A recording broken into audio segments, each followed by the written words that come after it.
1990 के दौर में जब यहाँ पर समुदाय चला गया, एक्सोडस एक पर्टिकुलर समुदाय का हुआ, जब सिविलाइजेशन कोलैप्स यहाँ पर हुई, उसके बाद जो है समय समय पे यहाँ पर कुछ न कुछ लैंड माफिया शुरू हो गए थे, जिसमें स्टेट गवर्नमेंट ने भी और जे.एंड.के हाई कोर्ट ने कई ऑर्डर निकाले कि मंदिर की ज़मीन को न बेचा जाएगा, न लीज आउट किया जाएगा, न रेंट आउट किया जाएगा।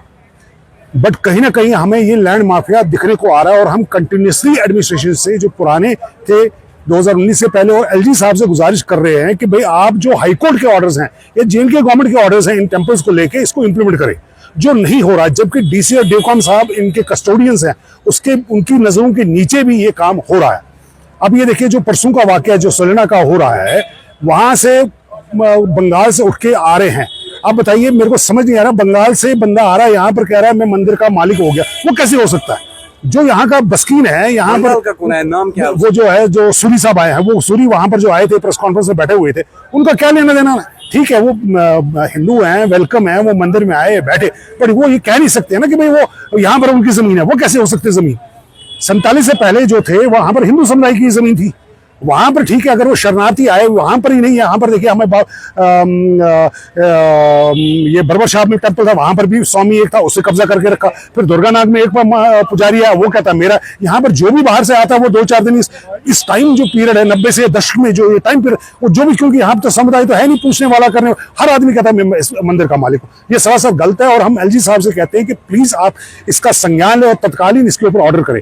अभी हम यहाँ पर आए हैं, जे.एंड.के ऑनरेबल हाई कोर्ट ने, लोअर कोर्ट ने ऑर्डर दिया है, दुर्गानाथ टेम्पल में भी यही हाल हुआ है, वहां पर लीज आउट प्रॉपर्टीज कर दी गई है, वो इलीगल ट्रस्ट है।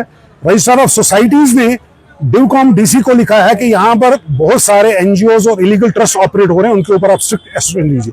पर डिवकॉम साहब, डीसी साहब उस पर बिल्कुल उसको लेके बैठे हैं, उसके ऊपर कोई कार्रवाई नहीं हो रही। उसके बाद पुलिस को हमने कहा, बार बार कहा पुलिस से कि जनाब आप इसके जो इलीगल ट्रस्ट हैं, एनजीओज हैं, उसके ऊपर आप कार्रवाई कीजिए।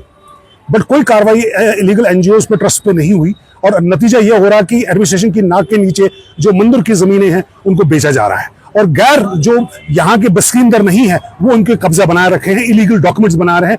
कुछ लोग जो सरकारी तंत्र के साथ एज ए करप्ट ऑफिशियल्स, उनके साथ मिलकर ये काम कर रहे हैं। तो कल एक अब उसमें हाईकोर्ट ने जो कंसर्न एसएचओ है राममुंशी बाग को डायरेक्शंस पास किए हैं कि आप 15 तारीख 21/5 तक सारे डॉक्यूमेंट्स, और आपने क्या क्या एक्शन लिए है, कंप्लेंट और एफआईआर पे क्या है, आप 21/5 को जमा करें। तो कल एक प्रेस कॉन्फ्रेंस सामने आई जो कि नजीब कोई दे रहा था, तो वो क्या नदीम कोई दे रहा था जी, तो उस पर क्या कहेंगे? देखिए, नदीम जो कह रहा था वो लगभग सही कह रहा था। देखिए, मैं वही हम बार बार कह रहे हैं कि यहाँ पर जो बाहर से लोग आए, इस जो दौर 90 वाला दौर और आज तक का जो 35 साल का दौर है, बाहर से कई लोग आए, कोई संत है बन के, वो कह रहा है मैं इधर बैठा, क्योंकि यहाँ पर समुदाय था नहीं, कोई पूछने वाला नहीं, किसी को पता नहीं है कि नहीं है। उन चीजों का फायदा उठाया और उन्होंने कुछ रेवेन्यू डिपार्टमेंट के लोगों के साथ रेवेन्यूज को एक्सट्रैक्ट किया, जबकि हाई कोर्ट ने बाकायदा एक नहीं कई ऑर्डर्स लिखा रहे कि भाई आप रेवेन्यू को एक्सट्रैक्ट नहीं शेयर करेंगे। उसके बाद भी इन्होंने फर्जी कागज बनाए और ये कब्जा करके बैठे हुए हैं।